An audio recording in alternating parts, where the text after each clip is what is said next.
Welcome to scottcundill.com. Wow. What are media sales going to be looking like in 2025? What is the world going to be looking at like in 2025? And what is the media industry going to be looking like next year? It's a crazy time, and I'm really privileged to be with an amazing group of people today. Thank you so much for joining me, ladies and gentlemen, from around America. Great. Most of you guys based in New York or around New York in the great state of New Jersey. Thank you very much for joining us. And yes, we've got some very interesting questions to ask and to get through today. Let's start digging deep and really getting to the heart of what it's really like to be in the media industry at the moment. I'm going to kick off with Dan Hollis. Dan, I invited you today because you have spent a lot of time in the media industry. You have seen sales develop from 20, 30 years ago. You can tell me the exact figure if you want to divulge that, of course. And you get a perspective of working in a lot of different areas. So I want to kick off with you, Dan, and just say, thank you for joining me as a co-host on the show. What do you think is happening right now? And what do you think is going to be happening in the future? Well, again, I want to thank all of you for joining us today. What we were hoping to do is offer some hope and really work on our mindset. It's not really about surviving, it's about thriving. And if we can have that positive mentality and attitude, we can pretty much get through anything. I've been in sales for 32 years, media, print, radio for 12 years, television, film. And 6 years ago, I started the magic of selling. And I work with people all across the country on being more effective as salespeople. And nobody had a crystal ball. Nobody knew in February that COVID-19 would be introduced to us. And we've all had to pivot and in some cases reinvent. For me, I think the hardest part, the biggest pain point is the relationships that I have with people and how those have changed. We've all had to have become better by using tools like Zoom. I can tell you that 95% of the people that I worked with in the past was in person, because you have that body language, that tonality, that eye contact. Even though I have clients all across the country, I fly all the time and meet with people. So now it's all gone online, and it's a little bit different. But what we're really hoping that we can accomplish today is we can talk about some of the successes that you've had in the past couple of months, or what are some of the challenges, and maybe we can come up with some solutions to that. One of the things I like to do when I work with people is help them create the right tools, create the right systems, and really help them sell more effectively. So at the end of this session, I hope all of you walk away with at least 2 or 3 awesome ideas. And again, just you're real positive. Sometimes there's things that are not in our control, like our clients.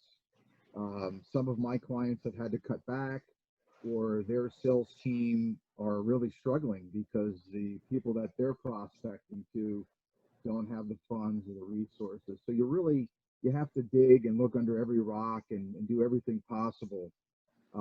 But it's really up in here. It's what you have in your mind, and you have to have hope. I like to believe that come January, everything's going to go back to normal. I'm not a fan of the term new normal, but for lack of a better word, that's where I see us being. So again, thank you for being here, and real interested in hearing what's working for you right now or what's really difficult. Thanks so much, Dan. Just to let you know, there's a little bit of you disappear from time to time. We might just want to check your microphone there. But I think we did catch it. We did catch it. You just drifted a little bit, but all good. Let's move on to Vinay then. Vinay, the goal is to get solutions, but solutions to what problem? Do we even know what the problems are going to be right now? So let's begin with the first question, which is, realistically, in 5 years' time, on a scale of 1 to 10, just how different do you think your organization is going to be? Well, thank you again for having me. And I would definitely have to piggyback off of what Dan was stating, pivoting. That has been a big word. throughout this entire ordeal that we have to adapt. And I think on a scale of 1 to 10, it's definitely going to be a 10 as far as changes. We have to just be open to a new way of communicating, a new way of expressing ourselves and showing up in the world. I think, of course, when we mentioned relationships, we're going to have to be way more intentional and a little bit more aggressive about maintaining those relationships, because, you know, we're used to being able to see somebody, but now it's like you need to call them, you know, you need to maybe do some type of live chat like the one we're doing right now, just to check in with people to make sure they're okay, because there's a lot of people that aren't okay. So that's why I say it's also, you know, on a scale of 10, you know, from 1 to 10, it's going to be a 10, because everybody deals with hardship and change a little bit differently. And so we have to really show up for each other and really come together. Thank you, Vinay. I couldn't agree more. And yeah, and echoing, you know, Dan's focus and what he said about relationships, because relationships is going to be so key. Maybe Vinay, just to pick up on that, I mean, how do you see specifically within your business, how are you going to handle the building of relationships going forward in the next few years? Because it's going to change, but relationships are still going to be the key to the future of new business. Yes, absolutely. So my company is Triple Threat Vision, and it actually fuses events, entertainment, and inspiration by way of literary works. And so everything about my business, at the core of it, is relationship building. At the core of it is that face-to-face contact, you know, as far as travel, shows, events, all of these things being canceled. Now I have to be very more aggressive about, you know, retaining contacts, capturing information from people, and following up and following through with them. And so now all of my entertainment is virtual. Now I've got to be way more engaging on a camera. I have to be way more engaging on a Zoom conference. I have to find ways to interview and connect with people, you know, on an international level as well, for those that I'm trying to reach. And with my books, you know, as an author as well, I find that now these events, we're going to be launching things virtually, and we're going to be having a lot of webinars. And so there are going to be a lot of changes, but I'm absolutely optimistic, because in the beginning of, you know, quarantining, it was just one of those things like, what do you mean I can't go outside? You felt like you were on lockdown. You felt like you were shutting down, and you felt so restricted. But as I began to look within, and I think we all need just time to reset and kind of just reflect. When I did that, I realized, wow, this is really an opportunity for me to go towards purpose and passion and have those two things aligned, so that I can be a little bit more intentional about what direction my business goes in, so that we're not just existing through life, we're living it to the fullest, knowing how fragile it is at this time. Excellent. Beautiful, poetic. I love it, Vinay. And I love your enthusiasm, because we've got to stay positive. Everybody's smiling. Look at everybody on the group. It's wonderful. And you've got us all smiling. And I think that's important, because, you know, the key to building relationships is to be positive. People don't want to work with negative companies. They don't want to work with negative people. And having that attitude, I think, is just so important. So thank you for bringing that up. I'd like to move across to Andy Anderson. You know, Andy, again, let's begin with the easy question. Easy. On a scale of 1 to 10, you know, how do you think your businesses and organization is going to change? And by all means, please tell us how long you've been in business for, because it's quite a while. Well, my company is American Urban Radio Networks, and we are a Black-owned, female-led company that's been around for 48 years. We're one of the top Nielsen-rated network companies in the country, with #1 reaching African Americans and probably #5 overall. You know, we've seen a lot of change. I think it's going to be a 10. I agree with what stated before. But I think what has happened is that when you have times like these, it's time for you to pick up market share. These are opportunities that you may not have gotten in the past. I had a call not too long ago, and I talked about how when the oil crisis hit, how Saudi Arabia could take a lower price so they can increase market share. So right now, so far this year, although we were all stunned by this virus and we were having such a banner year, I was going to Fiji. I was like, it's time to go, and things changed. But I think that what has happened is that, from our perspective, is that one, I think my CEO wasn't a big fan of working from home. Coming from California, I was used to working from home, working with my bosses 3,000 miles away. And I think that she has now realized that we have been more productive. What you find is that salespeople tend to work longer and harder. I had 3 emails from my salespeople on Sunday. I'm like, stop, take a break. You know, we don't want to burn you out. But I think for how we communicate with our customers, who tend to be mostly ad agencies, we deal mostly with multinationals. So when they're buying a spot on us, minimally it's going to go across 250 stations. We have 500, almost 600 affiliates. So we're not going door to door. So most of our conversations tended to be either by mostly email. Even trying to get a phone call has been difficult. But now, since this has happened, phone calls are more accessible, video calls are more accessible. So we're getting actually more contact with our agency clients and with some of the brands as well. So I think one of the things that you're talking about in 5 years, what we're seeing, as I was mentioning to you earlier, is that we're not only dealing with the pandemic that's going of COVID, but we're also dealing here in the States with the pandemic of systematic racism. And what a lot of companies are now starting to realize what's been going on, and we've made great efforts. I have to give a shout out to P&G, their CMO, Mark Pritchard. We started the conversation right before the George Floyd murder, and he has taken it to a whole new level. He has realized that they can reach African Americans by going through non-Black owned media, but he said that's not the direction he wants to go. And we have increased our spending, they've increased their spending with me and with us, and we're looking to do more with other companies. We've had more company conversations with heads of agencies and with brands. So I think it's going to be good for minority-owned and female-owned businesses, especially as the country by 2040 will be a minority majority. Andy, mate, you made so many amazing points in there. I almost don't even know where to start. I mean, that was really insightful. Like Vinay, it's a difference of 10. I mean, that is, guys, on a scale of 1 to 10, for you guys to be both saying your industry is going to be 10 in terms of the change that's going to be coming, that's a big statement to make, and I agree with it. And Andy, you know, you talked about a few things. Salespeople working on Sundays. Salespeople have never worked harder. I mean, wow. I mean, that is almost the antithesis of what you would normally hear a salesperson say. I mean, they were like, normally it's like they're lazy, they'll do the bare minimum, et cetera, et cetera. Vinay said the same thing. Getting in front of people has been easier. What you said the same, Andy, getting in front, they're on the phone now. You can get on the phone. You can be proactive now. You don't have to get in the car so much. Dan was saying, you've got to he used to get in the car and go see people. Now you don't need to. You can be much more efficient with your time. You know, you also talked about diversity.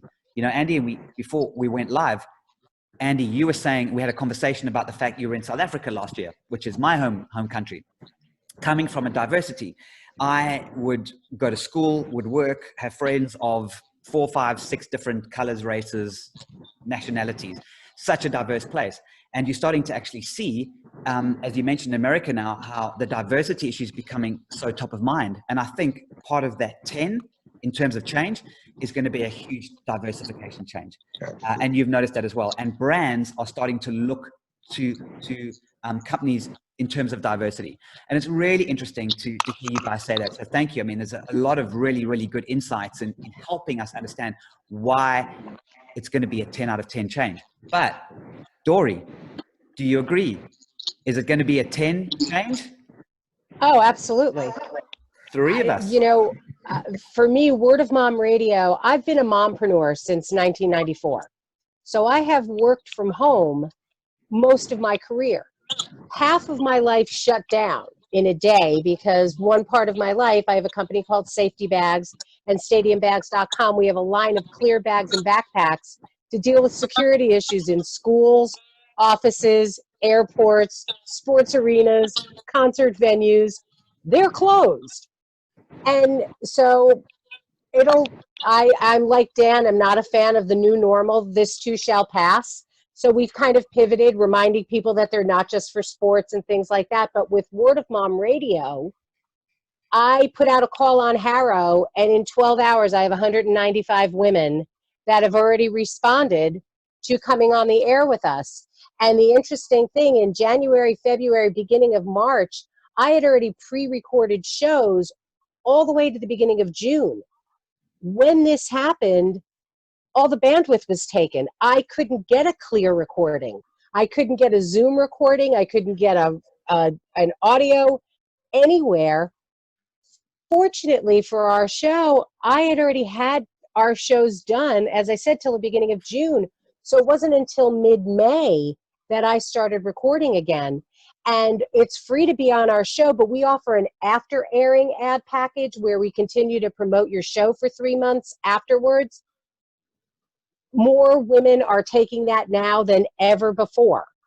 So it's been a very strange thing because we're seeing on our end all of these amazing mompreneurs and businesswomen, and many of us building our businesses from home. And let's face it, as women, they think we're dabbling in between, bake sales and getting our nails done, because we work from home. And I think for women like us that have built our businesses from home, we have gained so much respect because of all of the people that work from home now and realize, damn, this is hard.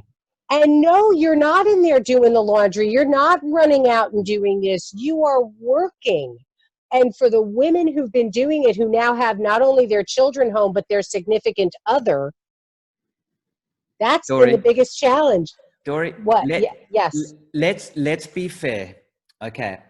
The respect you ladies have got is because you still go to the hairdresser in the salon. You still go to the bake sales. You still be moms. You still spend time with your children. I cut my own hair and I actually do my own nails. So, for me, I was never that mom. I baked my own stuff. I do my own hair. I do my own nails. So all of those things being closed for me didn't matter. Yeah. What I'm saying is you're still doing it. And I think this is important. Yeah. In other words, you haven't cut into precious time. You've kept your precious time and you've added your business time on top of it. And I think this is a lesson that so many people need to learn.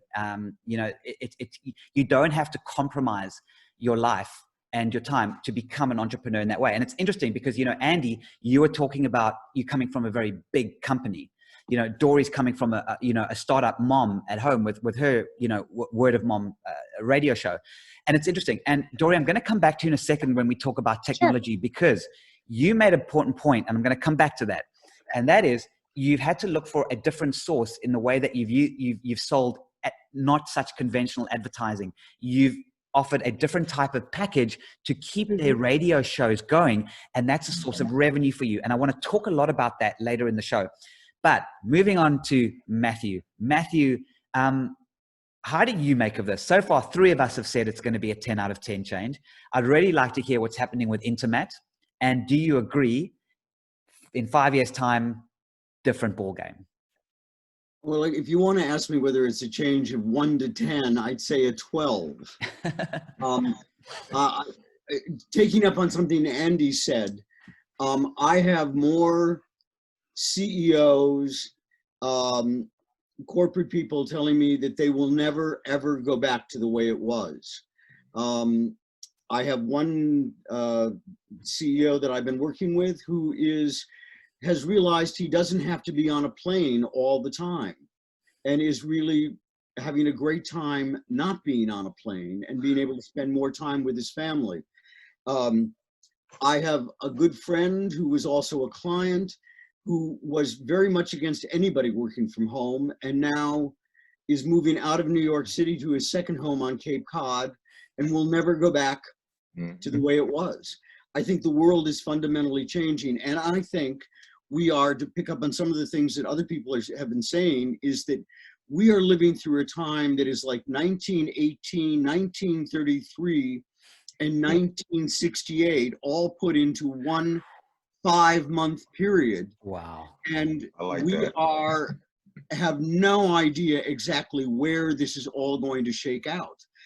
Emotionally, I have a second life, which is that I'm a senior fellow at the Center for the Digital Future at USC, and we are, according to our survey, 50% of us, and that's up from the first round of 45%, are happier with our spouses and our children and our lives personally than we had been before.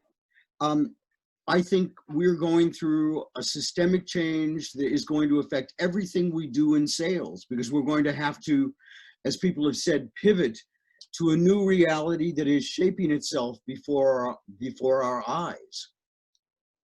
Wow. I mean, again, you know, Matthew, it's really nice to hear you coming as well from an academic perspective as well.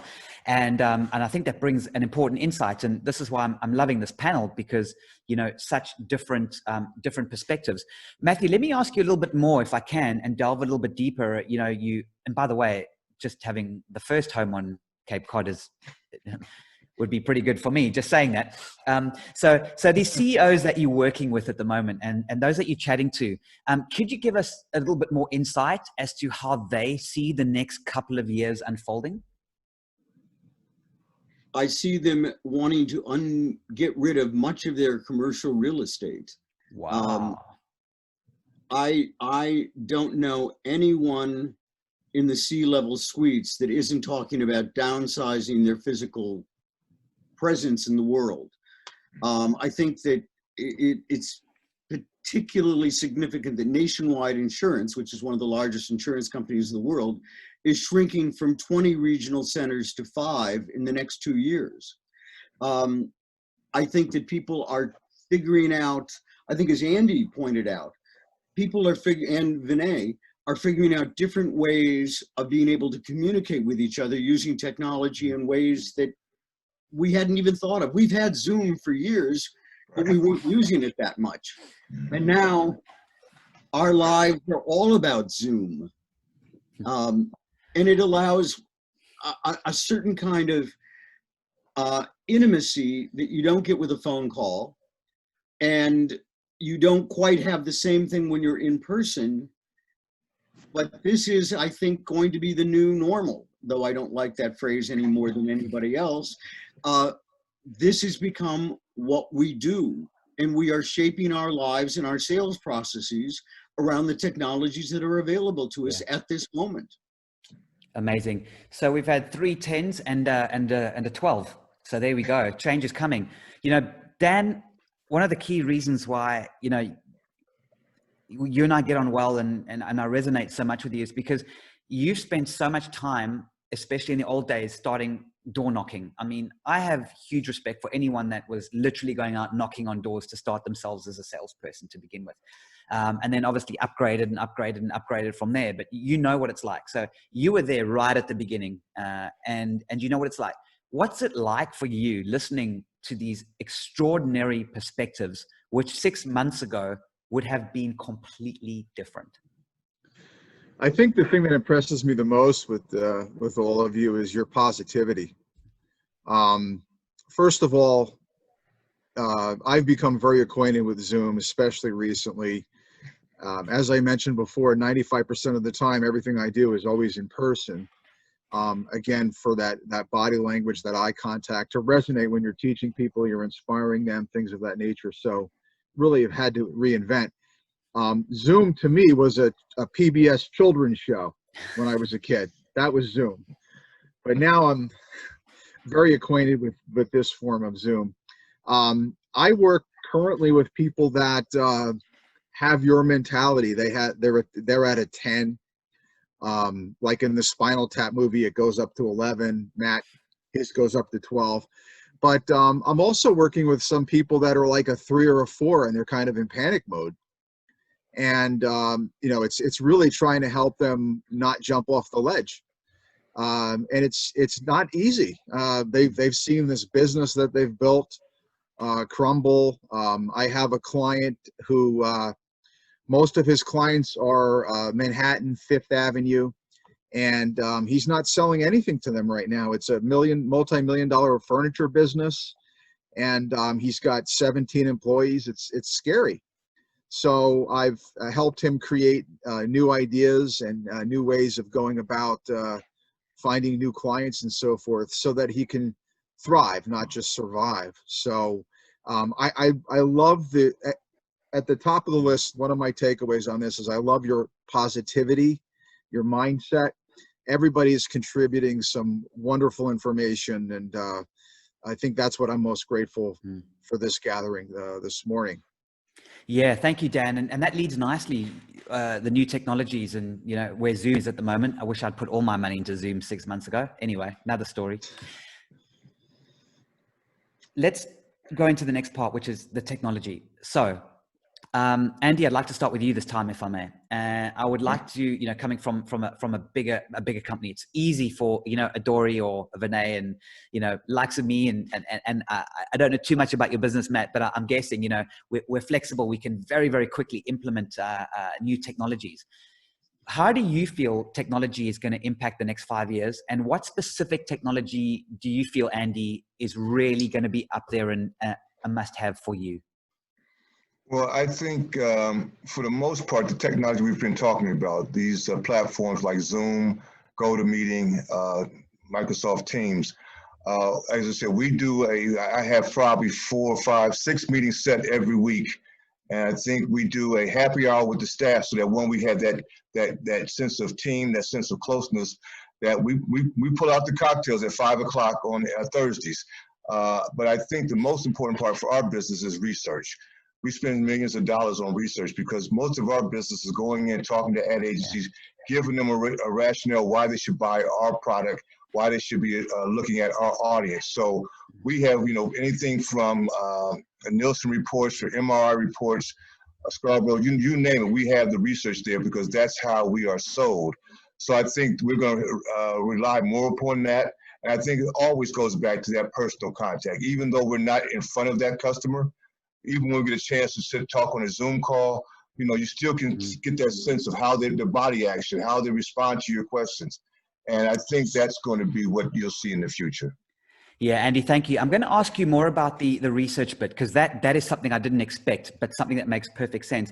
But I know, Matt, that you have an engagement that you need to drop off soon, and I really appreciate you jumping on board. So I'd like to just quickly go to Matt before he finishes, and I'd like to ask the same question to him. In terms of technology, Matt, how do you feel? Where do you see it going? And the people that you speak to and you deal with, where do you feel the technology is going to be going, and what do you think the key technological players are going to be in the next 5 years? Wow. That's not an easy question. I think that video conferencing, whether we do it on Zoom or Google Hangouts or whatever they're calling it this week, it's going to be what we do. And it's going to be something that we're going to be learning how to handle. I have one person who's a friend of mine, is also the head of a small cable network, and is also executive producing 120 hours of television from his study at home in Agoura Hills, California. And he's doing it with a combination of Zoom and Slack and all kinds of enhancing technologies at a studio in Burbank. It's a completely different way of, he has learned, to use the word pivot, to take all the available technology and pivot enough to keep 120 new hours of programming on air on his network. I think that's what we're going to be seeing is we're going to continue to figure out how new ways to use this technology and anything else that comes along to make our new reality work. Very good point. Yeah, Andy, Matt, thank you so much. I really appreciate that, and I know you've got to drop off, but it's been great having you. Thank you all. I've enjoyed this. Yeah. Thank you, Matt. Bye, I Matt. appreciate your wisdom. Bye. Thank you, Matt. So back to you then, Andy. The research. This is intriguing me. So you're obviously seeing research as such an important role, and I'm guessing it is because research is such a fundamental part of how you build the agencies who build the clients for the airtime. Am I right? Or are you thinking that research is new level? Well, I think more and more from an ad agency's perspective, they're trying to do the best job they can for their customer.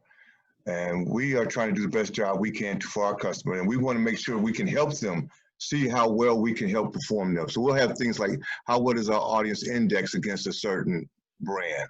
We're also looking at how well our audience does in terms of rating points.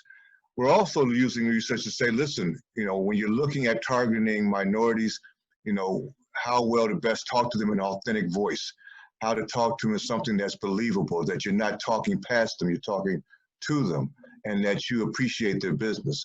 So technology for us is our main selling point. You can imagine our salespeople can't walk up to a Mr. Colgate and say, hi, buy commercial time from me. So we have to go through the ad agencies, and they have various metrics that they use, and we have to know those metrics so that we can show how best we can serve them and serving their client. Okay. So do you feel that, you know, research, that's always been an issue. I mean, you've always needed that, but do you think this is going to become a lot more important going forward because the agencies are going to want to start targeting far more niche markets and therefore... Absolutely. Right. Yeah. Absolutely. I think Dan is on my LinkedIn, and I put out different research pieces on a weekly or every other week or so that we get. And I think that as the budgets shrink because of this environment, that agencies are looking to basically collapse the number of vendors that they use. So we have to be in there fighting, saying why we should be in that number. And we're now going, as I said to you before, you know, systemic racism has set up barriers that will preclude small companies, women-owned companies, minority-owned companies. And we're trying to, now that it's the focal point of the nation, to say this is some of the things you need to do to break down those barriers. And what we have to do, how we do that is with the research. So it plays a very important role, and I think is only going to continue to play an important role. And of course, the salespeople need to still do their job, but I think research is going to go a long way in helping us achieve our goals. That's a hugely important point, Andy. Thank you. I agree.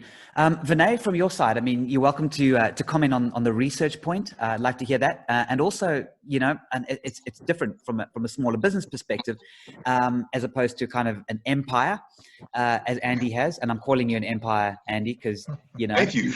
You've done a great job of pitching, you know, just how great your network is. So, Vinay, how do you feel? What do you feel are the big technologies for you in the next 5 years?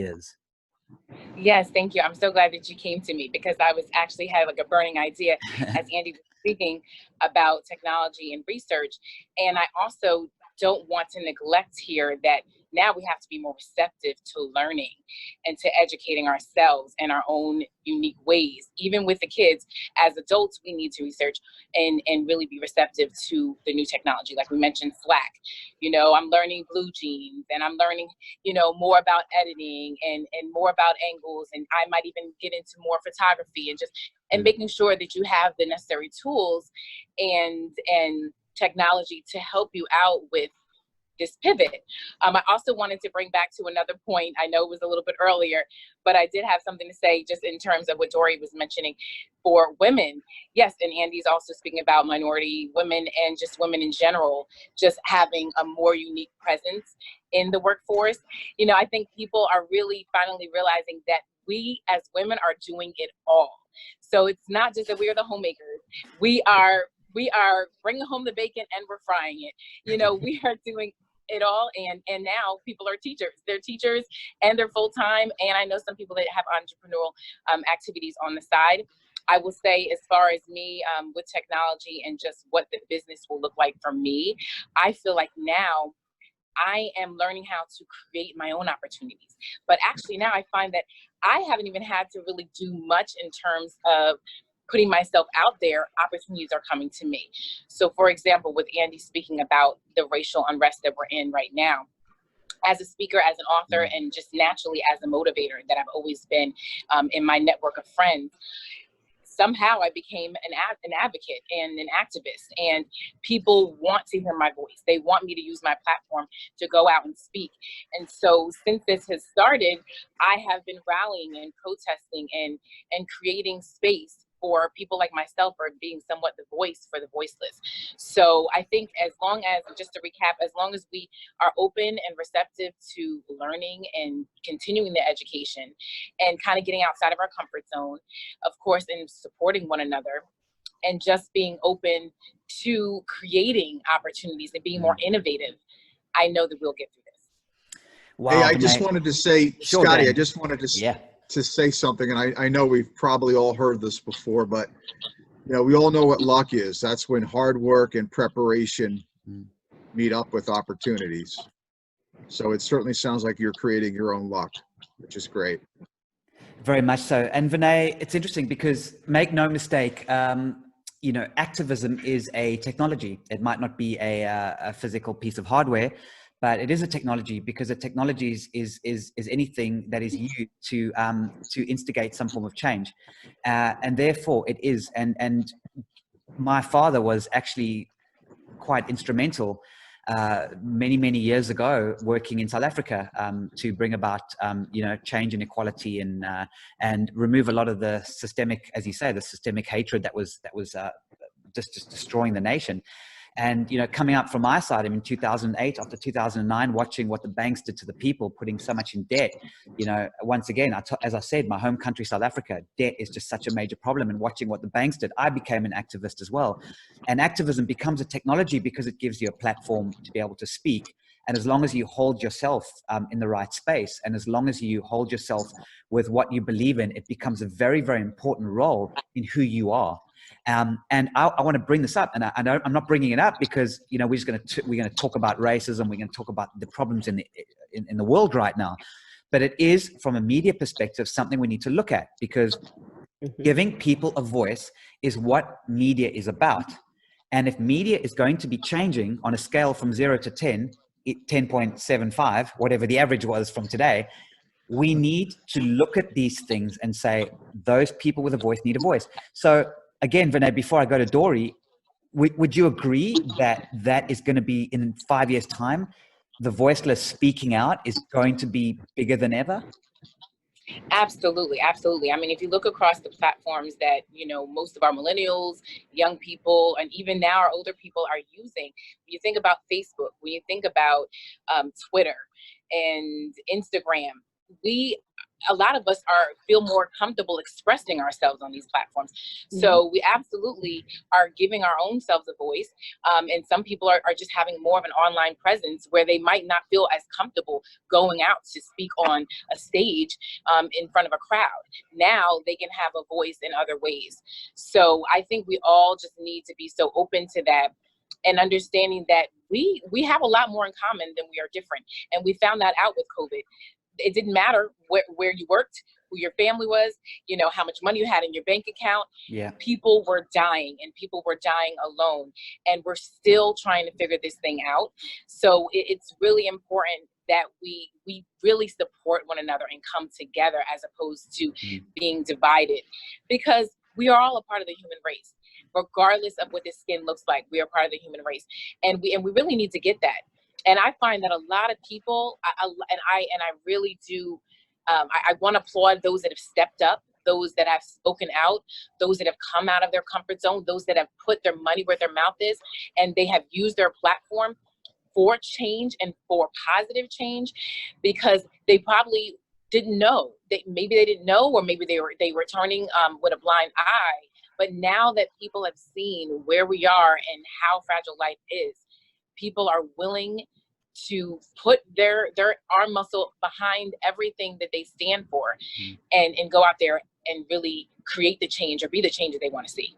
Beautiful. No, Vinay, 100% totally agree. Yes, absolutely. And it's great to see that, and that positive, because, you know, out of this adversity that we've all been experiencing, you know, there are, you know, glimmers of truth. And at the moment, we are seeing those glimmers of truth from different perspectives. And those perspectives do get polarized, and polarization is where the clash happens. And, you know, if a group of us from different business size, different racial groups, different types of people get together and have a discussion rationally, we can make a difference. And it's beautiful, and I applaud you 100%. Dory, you know, you've listened to this. You know, you mentioned a technology earlier about, you know, how you're looking to implement changes. How are you looking at making these technological changes within your own Word of Mom show? Well, we actually just did a show yesterday about Instagram TV, because we're launching Word of Mom TV. That's where we're the media network. And we were going to be working with a TV station and going, you know, Roku, Amazon, blah, blah, blah. And now we've pivoted. And we're going to be launching through YouTube and Facebook video and Instagram TV, because these are really the platforms that everybody is using, and they have them in the palm of their hand.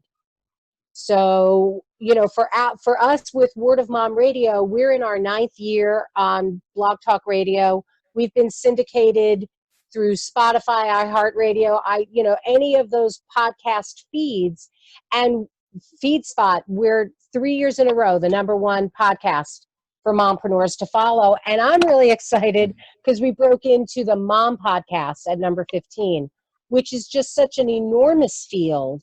But it just goes to show how many women are out there making a difference and doing it, because women start with why, and in listening to Renee speaking about just everything in the equalizer going on right now, I don't know how this has all touched all of you, but I lost my father May 8th to this virus.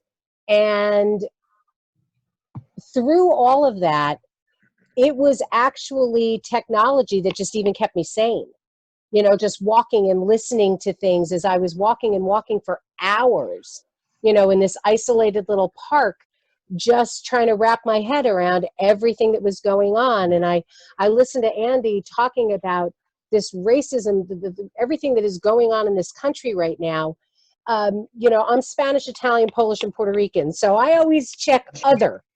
Or if I get to write in what race I am, I put human, because we need to stop. It's so unbelievable to me hearing all of the anger going on, and I just refuse to be part of that dance. I want to change that narrative, because we have to focus on the good.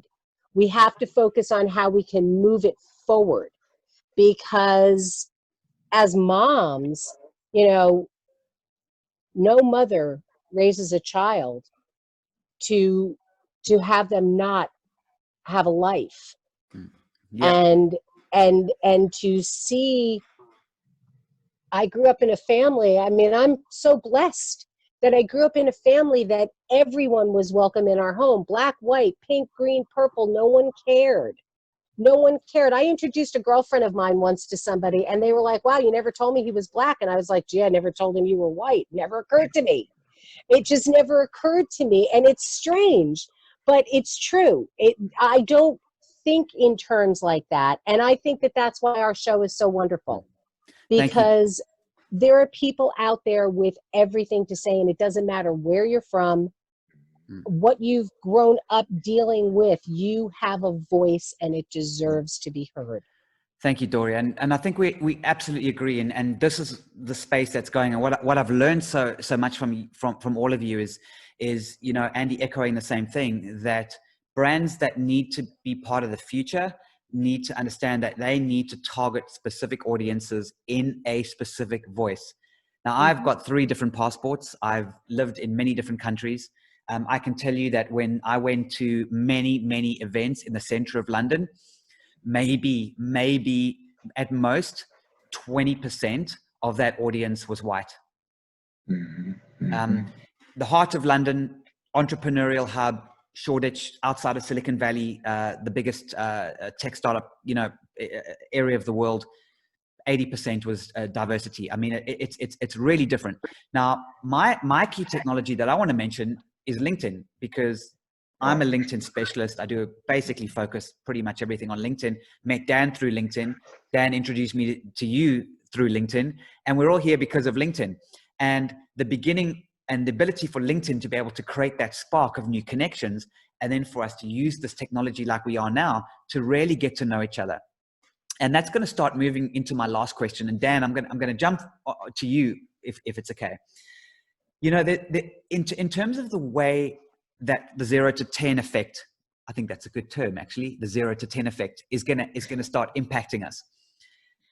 How are you seeing your clients look for alternative forms of revenue in the media space, as opposed to just maybe conventional advertising? Well, everything in life, Renee mentioned this, it's about relationship building. And I think everybody can teach themselves how to be a Jedi Knight at getting referrals. Scotty, you've heard me talk a little bit about that word before. My biggest takeaway for all of you, that something to put in your pocket and always remember, is if you truly want to be in the top 1% of your business, you need to become an expert at getting referrals. And they don't happen automatically. You have to give referrals as well. There's some crazy statistics. 90% of our clients would always be willing to give us a referral, but only 10% of us ever ask, because we're chicken. We don't want them to think that we're not successful or that we're struggling or that we need help and so forth. But the reality is the best time for any of us to ask someone for a referral is right after they compliment us. Mm-hmm. And they're going to be more than happy to share something with us, position us. And not just send out an email, hey, Andy, I'd like you to meet Dory. Dory, I'd like you to meet Renee. Maybe they can pick up the phone, or maybe the three of you can get together for lunch or something to that effect. But that's one thing that I've been working very hard on with the people that I'm in contact with right now and working with is, you know, you've worked so hard over these years to build these relationships. You know, you've under-promised, you've over-delivered. You're likable, you do what's right when no one's looking, you're focused, you've never let anything slip through the cracks. It takes years to build credibility. It could take 2 seconds to destroy it and watch it crumble. So, that's, for me right now, with what's going on these last 4 months and into the future, really about, I've said this already, but the positive mindset. The reality is life isn't always fair. It's what you decide to make of it.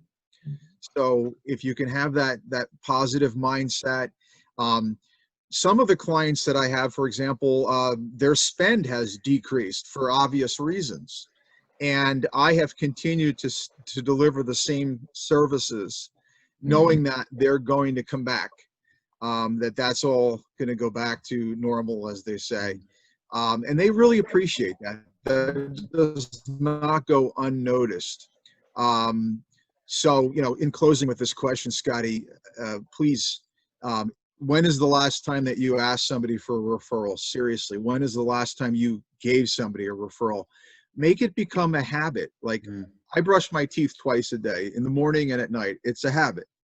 So, make it a habit every week to give out 2 referrals, to try to get 2 referrals, and just watch your business explode, regardless of what's going on with COVID and things of that nature. So it's a great point.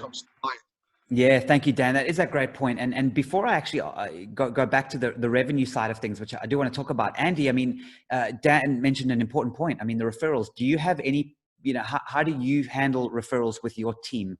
Are they trained in it? Is it a part of your business? Well, we use LinkedIn for maybe in a different way. We will go through and use database management systems, and once we find out who is the person that we should talk to, we go to LinkedIn, see who they are, see if there's any commonality between the two of us.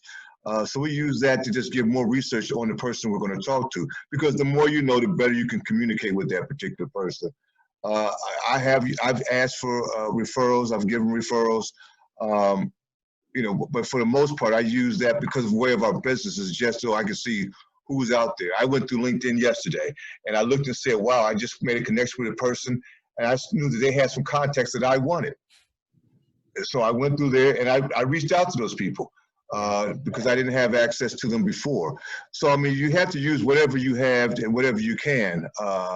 And I think that during this whole period, as I said, I met Dan on LinkedIn. I started sending out our research papers, and I'm getting 1,000 views on that. And I'm like, wow, who knew? And so we're continuing. My CEO said, you know what, you better keep doing that as well. So it's just a new way to communicate. It's just another way for us to make sure that we can stay in contact with our customers, that there's a reason, not just to be hitting them up, calling them all the time. There's a reason why they may want to look at my page now, because they see there's some information that can help them.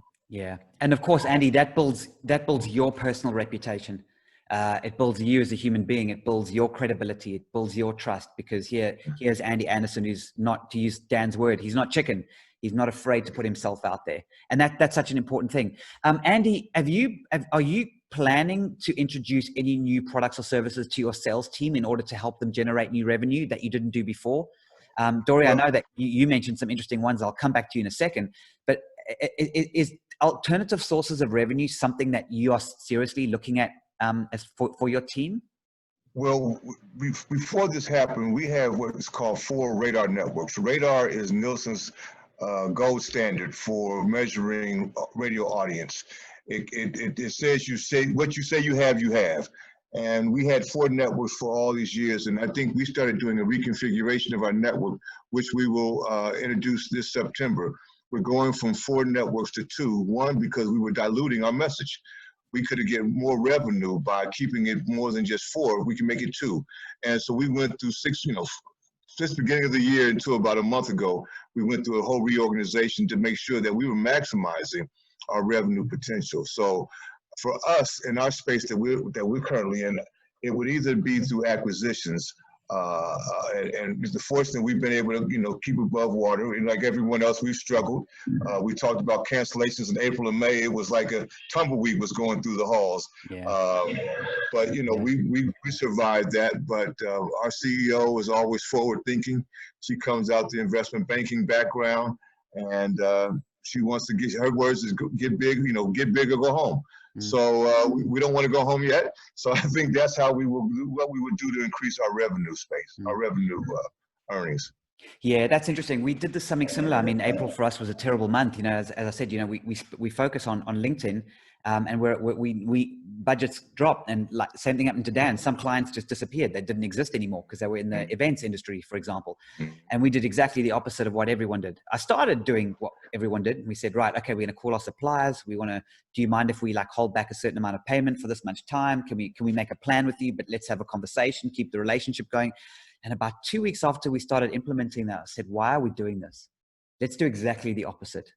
Let's pay everybody. Let's just do it. Let's just make it happen. And let's go out there and actually show, no, we're not going to dig a hole for ourselves. We're going to go out and we're actually going to show that, the clients and the rest of the world that we offer something quite special. And we had the biggest, April was the worst month that we had. May and June were the 2 biggest months we've ever had in the history of my 20-year business. And it was that attitude change. And this is, and this is what you're saying. And I like that. And I like your CEO's approach, Andy, because she sounds like she said something very similar. Don't do stupid things. I mean, you've got to still do it intelligently, but we've got to think differently. And I hear that. So Dory, from your side, I mean, that's a really clever idea that you had to say, okay, do the interview for free, pay us to keep your interview online for longer. Is that right? Have I heard that correctly?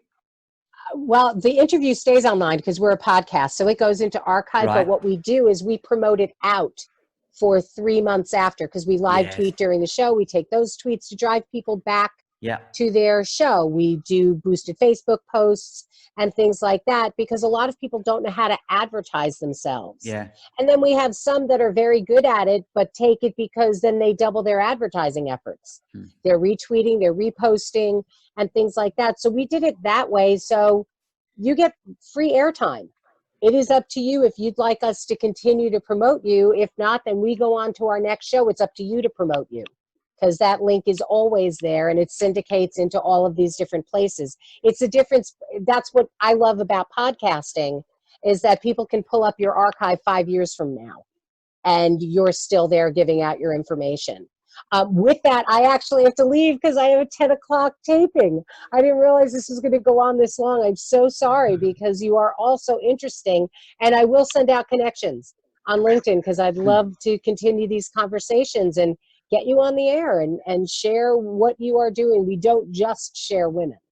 We focus on women, but, there are men out there too that come to our show because, our business spotlight is for everybody. Yeah. All of our shows are for everybody. And I would love that. And that's great. And thank you, Dory, so much for joining us. I know you've got to run. We won't be going on too much longer, but we will be sending you the recording, of course, because this will be going out to a lot of people. I do want to make a couple of points, but I just want to congratulate you again, Dory, on that kind of thinking, because it's that kind of innovative, different way of generating revenue that I think is going to become so important in the next 5 years. It's a really good idea. So well done. Oh, thank you. Thank you very much. Dory. And everybody, thank you. I really applaud you for all of the work that you are doing out there, making a difference, because, it's such a simple thing. It really is. People think that you have to have so much, and and you really don't. You can start with so little and just help it grow. So let's keep at it and just keep making a difference. Talk to you all soon. Bye for now. Anyway, welcome back. Oh, thank you. Sorry about that, gents. It's I guess the new normal is a couple of technology glitches. But yeah, thanks, Dan. That's a story. I wanted to bring that up, and I'm glad you did. You know, Dan, you know, that's why we work in the media space. Dan has got a lot of experience, also had a radio show as well. And I remember when I first had a conversation with Dan, I loved his voice. He has that really kind of radio voice, and it's great. And Vinay, you've got the voice and the look, I must say, for the no longer about radio, now it's about podcasting and videos as well. So yeah, I'd love to hear from you. You know, in terms of new revenues, I mean, how do you see the revenue streams being generated over the next 5 years? Well, for me personally, or just in general? Both. Okay. So for me personally, as an artist, because I started out as a performing artist, I'm a singer by nature, and that's something I've done my entire life. And then that brought me into theater and stage, and then also creating Triple Threat Vision. So for Triple Threat Vision, as I mentioned, I am a speaker and I'm a writer, I'm an author. So I didn't know at the time that my story, putting my story out there, and with publication that I was featured in last year called Breakthrough with Johnny Wimbury and Les Brown and some other authors across the country, I didn't know that my story and being a part of that platform was going to transition me into a space where I am an influencer. I'm someone that's motivating other people. And as I mentioned, with the racial unrest and everything that's going on systematically in the communities in which we live in, I have then become a speaker. So for me, I know that my revenue in the future is going to come really as I'm actually creating right now, the coaching space. So being a coach where people can come and speak to me one-on-one, whether I'm going consulting with a company or I'm speaking and finding out ways to build the morale and motivate, you know, your employees. And of course, by way of webinars now, because actually, you know, in the speaking realm, I'm not really going to be out doing conferences. So everything's going to be virtual. But now I'm learning so many different platforms that I would have never thought to even use, or that I'm finding that I'm on as a spectator. And now I'm learning those technologies. And then I'm actually testing it out on friends and family members to figure out how to be more engaging and how to be more inspiring. So that's how Triple Threat will definitely change and increase revenue later on. Just in general, for the world, I think, again, it's all about pivoting. It's just about us being innovative and creating new opportunities. I think a good starting point for doing that is really trying to ask yourself, what is your purpose? What is your mission for being here and living? You know, I don't believe that we're just here to live and work and retire and die. No, I feel like we have a responsibility to ourselves and to others to give whatever it is that we have, whether it's our story, whether it's our voice, whether it's our talent, whether it's our expertise. We have to just be open to new possibilities. And I think that's where the money will come. And I found that out, especially with being literally sat down and every single thing that I was affiliated with being canceled. I was like, okay, what do I do now? I have to do what's instinctive. I have to do what just comes natural to me. And in doing so, the opportunities just came. And then people, they want to compensate you, or they want to recognize you. And sometimes it's not even monetary, you know, in terms of compensation. And they just want to recognize you for what you bring to the table. So I think that's where we should start in looking to kind of streamline our revenue. Yeah. Thank you, Vinay. I really appreciate that. And it's been great having you. I'd like to get one final word from Andy before Dan kind of closes. And the final question to you, Andy, is, you know, from a sales team perspective, what are you going to be telling or advising your team to prepare for the next few years? Are you teaching them a particular skill? Is there something new coming? What are you saying to them that goes, guys, the next 5 years are going to be big changes. If you could focus on this one thing, what would that be? Well, one of the things that we've done, what we're doing now, and what we've been trying to do is take this time, now that we have more time because we're not commuting, to upskill. Yeah. You know, there's things like LinkedIn has courses that you can go and take and get certifications. The ANA has courses that you can participate in. So we think that you should always try to upscale your services and your skill set so that you become a better rep for your customer. So, I mean, the technology is going to be there, but you need to stay up top on everything. And that's one of the things that we've been doing. We've given incentives that, we have half-day Fridays, but if you haven't taken the courses, you don't get that. We want to make sure that everybody has a reason why they should upscale. And that's what we're pushing. But I think, with sales is always stay in contact with your customers. Yeah. That's the key. Right now, I think I've told people that, it hit everybody, hit the world. And, we were dealing with cancellations, trying to make sure that we could stay afloat, quite honestly, when we understood what our customers were going through. But, we had to let them know that we cared about their business as well. And we found ways to work with them. Some of our affiliates lost audiences could be 60% drop off. And what we needed from them, because that affected our ratings, was that we needed them to give us more advertising units so that when we went back to our customers, we could say that we still were able to fulfill our obligation to you from a gross rating point or from a audience point. So I think, the two things we say is constantly maintain your relationship with your customers and continue to upskill yourself so that you become a better person for you and for the company. That's a huge point, Andy. And I think those listening to this, just that one key takeout is spectacular. Actually, I'm going to create a term, if that's okay, based on exactly what you've just said. I would like to call it incentivized upskilling. You can have your half-day Friday, but only if you've done that required learning. I think that's great. This concept of an incentivized upskilling. Mm-hmm. Brilliant. I think that is really good advice. I'd like to finish off. Dan, final remarks before we close off. In my life now as a sales trainer and really trying to motivate and inspire and things of that nature, my favorite saying of all, and I've got 1,001 of them, is whether you think you can or you think you can't, you are correct. So, it's all right there. It's what you have in your mind, in your heart, being a person of faith, all of the above. And we can all overcome every adversity. And I have a lot of promise for the future, for tomorrow, for next week, for next month, for next year.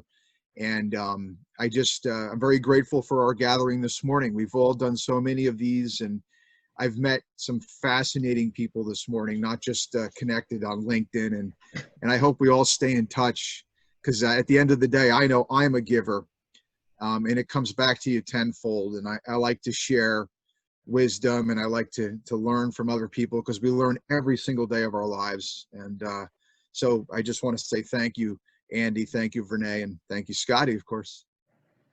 Thank you. My pleasure. It's been great having you, and to the rest of you that were on the panel earlier listening to this, and for everybody listening to this as well. There were some really, really good takeouts.